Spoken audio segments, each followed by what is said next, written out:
अस्सलाम वालेकुम जेंटलमैन। हम आज आपको फिर कैरियर फाउंडेशन पाकिस्तान की तरफ से ऑनलाइन क्लासेस में खुश आमदीद कहते हैं। उम्मीद है कि आप सब खैर खैरियत से होंगे। तो आज हम आपको नॉन जो वर्बल हैं, वर्बल इंटेलिजेंस, इसकी एक और जो टाइप है कॉमन सेंस, उसके बारे में बताएंगे कि कॉमन सेंस का एक क्या रोल होता है वर्बल इंटेलिजेंस के अंदर, और ये किस तरह हेल्प आउट होती है किसी भी बच्चे को कि वो अपना जो काम कर रहा है, जो भी इंटेलिजेंस जो पेपर दे रहा है, उसे किस तरह मदद करती है बंदे की पर्सनैलिटी बताते हुए। और ये एक वो चीज़ होती है कि इंसान को पता है कि इंसान का दिमाग किस तरह का है, वो किस तरह की चीज़ सोचता है, वो अपना जो काम करता है वो किस तरह से करता है। और कॉमन सेंस बेसिकली ये चीज़ होती है। तो जिस तरह कि आपको पहले बता चुके हैं कि जो वर्बल और नॉन वर्बल इंटेलिजेंस होता है, इसका एक बहुत ही अहम किरदार होता है आपके इनिशियल टेस्ट में। कि सबसे अहम किरदार इस वजह से इसका होता है कि जब भी कोई बच्चा इनिशियल टेस्ट देने जाता है, तो सबसे पहले उसका वर्बल नॉन वर्बल लिया जाता है, उसके बाद उसका एकेडमिक होता है, इनिशियल पूरा होता है, उसके बाद उसकी अगली एक्टिविटीज़ शुरू की जाती हैं। तो इस जगह से आपको देख के समझ सकते होंगे कि इसकी कितनी इम्पोर्टेंस है अपने जगह पर, कि वर्बल और नॉन वर्बल कितनी इम्पोर्टेंट चीज़ है। कि आपके टेस्ट शुरू होने से पहले, सबसे चीज़ से पहले आपका यही देखा जाता है कि आपको कितना नॉलेज है इन चीज़ों के बारे में। तो जो आगे बढ़ते हैं, हम देखते हैं definition. Common sense is basically an ability of a person to think how he और she can make decisions in a hard time. तो बेसिकली ये वो एबिलिटी होती है किसी भी बंदे की कि वो जब उसके ऊपर कोई मुश्किल टाइम आ जाए, तो वो उस चीज़ को कैसे सोच सकता है, तो किस तरह। अब कुछ लोग होते हैं जज्बाती, जज्बात होते हैं उनके अंदर, तो वो गलत फैसले कर बैठते हैं। तो बेसिकली कॉमन सेंस ये वो चीज़ है जो इंसान की वो चेक करती है कि इंसान का माइंड सेट किस तरह का है। अगर इसके ऊपर कोई मुश्किल वक्त आ जाए, ये किस तरह की सोच सोचता है। और इंसान कुछ अगर दुनिया अगर पढ़ाई से हट कर या और इस तरह हट कर इंसान को बाहर भी एक दूसरे से बात करने के काबिल है। तो ये जो इंसान की सारी एबिलिटीज़ होती हैं, ये हमें कहाँ से पता चलता है? एक इंसान की कॉमन सेंस से, कि उसकी कॉमन सेंस है एक काम करने में। तो आगे बढ़ते हैं। आज का हमारा जो टॉपिक है कॉमन सेंस, तो इसके हम एग्जांपल्स देखते हैं। Around wall clock hanging upside down.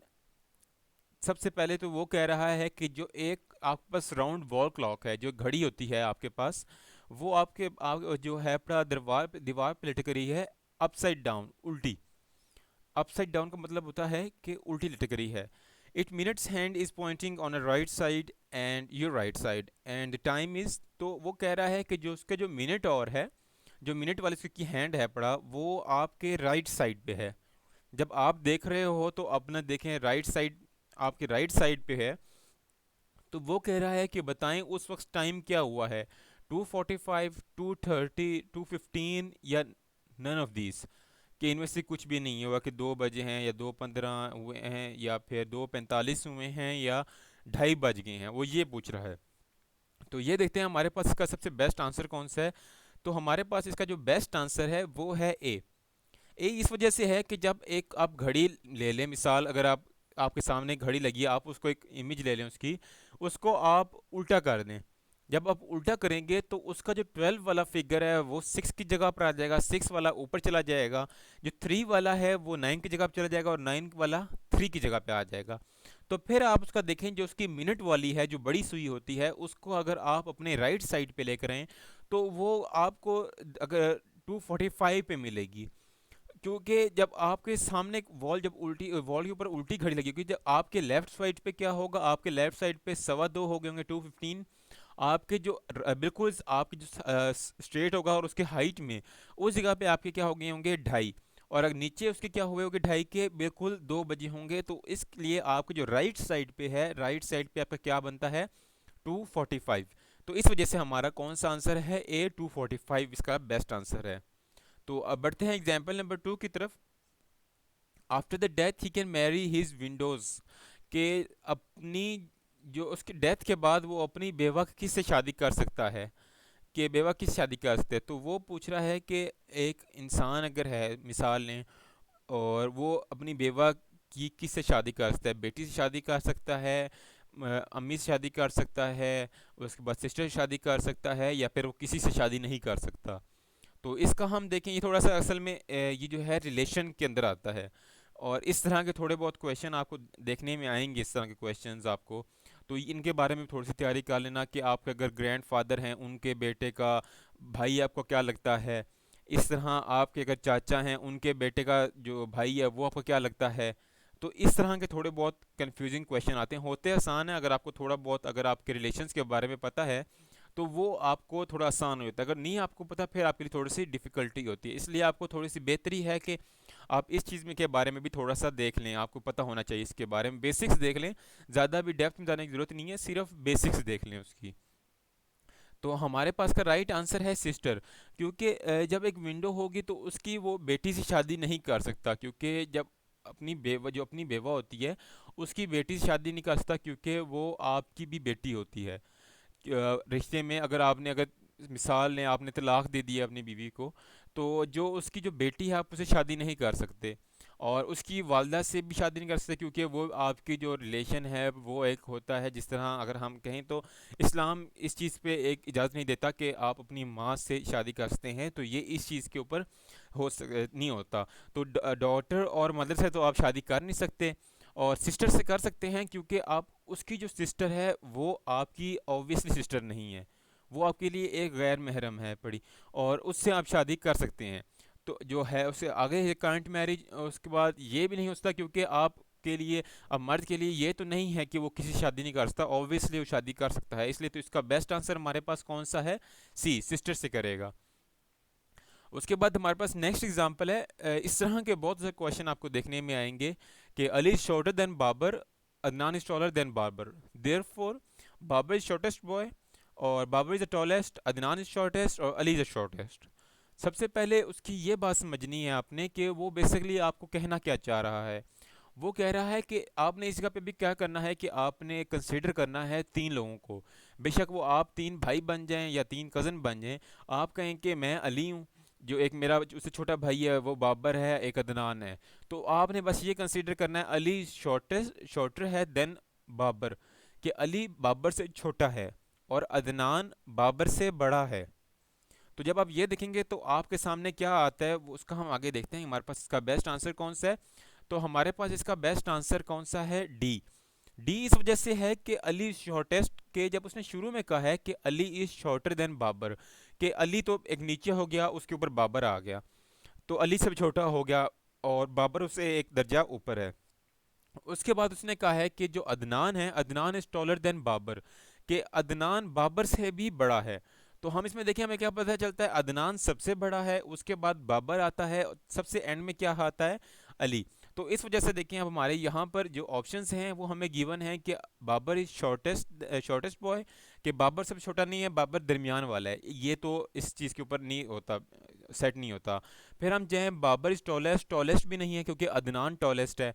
उसके बाद हम देखें Adnan is shortest, Adnan is shortest ये तो बिल्कुल नहीं, क्योंकि उसने सेकंड स्टेटमेंट हमें बताया है कि जो अदनान है वो टॉलर देन बाबर है, कि बाबर से वो बड़ा है। फिर आखिर में आता है अली इज शॉर्टेस्ट। तो ये हमारे लिए क्यों बेस्ट है पड़ी, क्योंकि हमारे पास जो अली है पड़ा वो बाबर से भी छोटा है और अदनान से भी छोटा है। तो अदनान सबसे बड़ा है, फिर बाबर है, उसके बाद कौन आता है, अली आता है।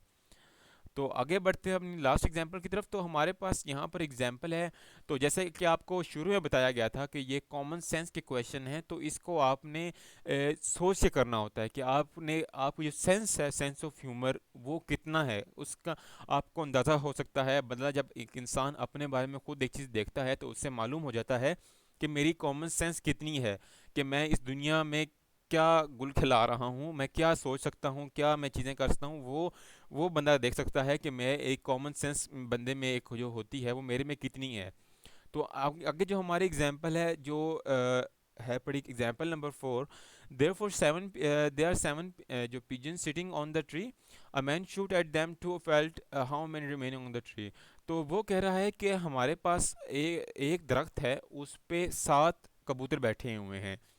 एक बंदा आया है, शिकारी जिसे कहते हैं, वो शिकारी ने 2 गोली मारी है, और जिनमें से अब गोली एक को लगनी थी, लेकिन चलो आप ले लें कि वो जो होती है 2 नाली वाली, उससे उसने गोली मारी है। और दो जो पिजन हैं वो ट्री से नीचे गिर गए हैं। तो वो कह रहा है कि रिमेनिंग कितने बच गए हैं ट्री के ऊपर। 7 बच गए होंगे, उसके बाद 2 बचे होंगे, 5, या फिर नन ऑफ दीज, या अभी इसका ऑप्शन 5 है, तो इसको लिख देते हैं नन ऑफ दीज। नन लिख दिए, चलें।